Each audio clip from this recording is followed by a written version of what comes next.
یہ stock exchange کے بارے میں ایک سوال ہے کہ میں نے ایک جگہ یہ کہا تھا اسٹاک ایکسچینج میں سے، بلکہ جو بھی میں نے جو سفارشات دی تھیں 2 جمعے پہلے، ان میں یہ تھا کہ اس میں سے سٹے کو حرام کیا جائے. دیکھیے اسٹاک ایکسچینج خود اپنی جگہ پر جائز ہے یا ناجائز، یہ مسئلہ جو ہے یہ حل ہوگا اس حوالے سے کہ جو میں نے عرض کیا تھا 2 جمعے پہلے اپنی تقریر میں، کہ ایک اسلام قانونی سطح پر وہ ہے جو دور ملوکیت میں جو فقہ نافذ ہوئی اور مرتب ہوئی اس کے تحت حلال اور حرام. ایک حلال اور حرام ہے دور نبوی کی فقہ کا اور دور خلافت راشدہ کی فقہ کا، ان میں فرق ہے. پھر ایک ہے دین کے اندر اخلاقی اور روحانی سطح، یہ تیسری ہے. تو یہ 3 جو ہے لیول معین کر لیجئے.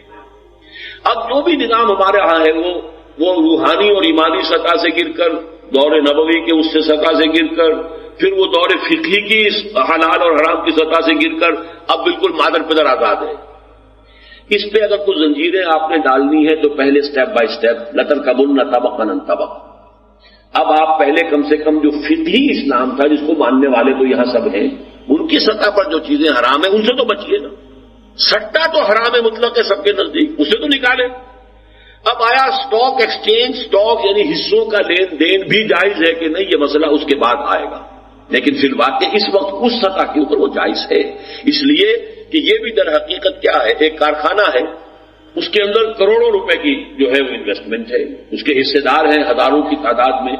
اب اتنی رقم ایک آدمی کے پاس تو نہیں ہے. آپ شراکت بھی شروع کرتے ہیں تو شراکت جو ہے اس کے اندر بھی آپ کسی کام میں شریک ہیں، 1/1000 کے شریک ہیں.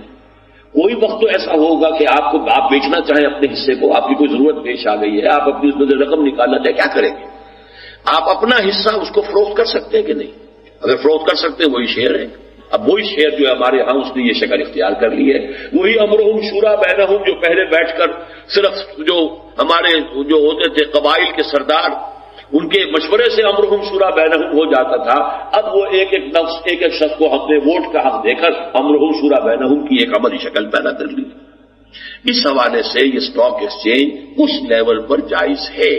آپ کی ایک حصے داری ہے ایک کام میں، آپ اپنے اس حصے کی حد تک اس سے اپنی جو ہے ملکیت کسی دوسرے کو ٹرانسفر کرنا چاہتے ہیں. ایک مکان 10 آدمیوں نے مل کے بنایا ہے، 10 آدمی مالک ہیں. ایک شخص کہتا ہے صاحب میں اپنا حصہ جو ہے فلاں کو فروخت کرتا ہوں، تو کیا اسے حق ہوگا کہ نہیں ہوگا؟ اسی معنی میں اسٹاک سے.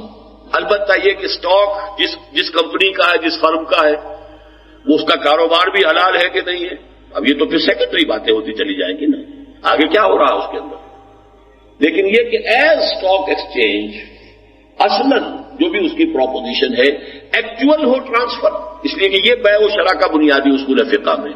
جو شے خریدی جائے بیچی جائے بالفعل ہو، یہ نہ ہو کہ نہ بیچی نہ خریدی بس اوپر ہی اوپر لین دین ہوتا چلا جا رہا ہے، یہ نہ ہو.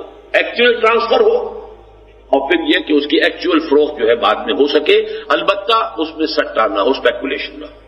البتہ اس سے آگے چلیے تو لمیٹڈ کمپنی ہی شریعت کی روح سے حرام ہو جائے گی. کیوں؟ لمیٹڈ کمپنی کا مطلب یہ ہے کہ ہم نے کاروبار ہم شروع کر رہے ہیں، اس کا یہ سرمایہ ہے اتنا 5 کروڑ سرمایہ ہے، ہم نے اسے شروع کیا ہے.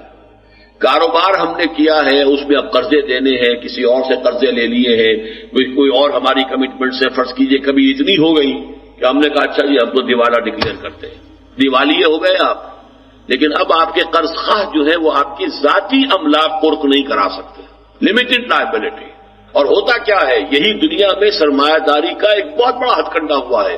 یہودیوں نے پیسہ اسی حوالے سے جمع کیا ہے. انہوں نے جو دھوکے دیے، بڑی کمپنی چلائی، بہت سی اس کے اوپر جب لائبلٹیز ہو گئی دیوالیہ ڈکلیئر کر دیا، لیکن اس سے پہلے رقمیں نکال لی. اب آپ کی ذاتی جو ملکیت ہے، آپ کی کوٹھیاں ہیں، آپ کی جائیداد ہے، آپ کا یہ وہ قرق نہیں ہو سکتا. وہ تو جو بھی لمیٹڈ لائبلٹی ہے اس کی حد تک ہی وہ قرقی ہو سکتی ہے. وہ روپے میں پیسہ ملے، روپے میں آنا ملے لوگوں کو، اسی پر آپ کو خراج کرنی پڑے گی. اسلام میں شراکت ہے، کبھی ختم نہیں ہوگا معاملہ. آپ کی اپنی ذاتی املاک بھی اگر وہ نقصان اتنا ہو گیا ہے اور قرضے اتنے چڑھ گئے ہیں تو وہ تمام شرکاء کو اس کی لائبلٹی اپنی ذاتی املاک کی حد تک بھی قبول کرنی پڑے گی. تو جتنے بھی یہ لا ضرر ولا ضرارہ جہاں بھی دھوکے کے اندیشے ہیں وہ سارے اسلام نے سدباب کیا ہے کہ کاروبار صاف ہو، ستھرا ہو، پاک ہو، اور اس کے اندر یہ دھوکہ دہی کے امکانات ختم کر دیے جائیں۔ لمیٹڈ کمپنی ایز سچ جو اس وقت کی لمیٹڈ کمپنی ہے وہ جائز نہیں ہے، اور یہ سارے شیئر لمیٹڈ کمپنیز کے ہیں، لیکن اصلاً کوئی شراکت کی بنیاد پر اگر لمیٹڈ کمپنی بنے گی، لمیٹڈ نہ کہیے شراکت ہوگی، کمپنی بنے گی شراکت کے اصول پر، اب اس کی حصے داری بھی تو ہوگی نا، اس حصے کی خرید و فروخت جائز ہے۔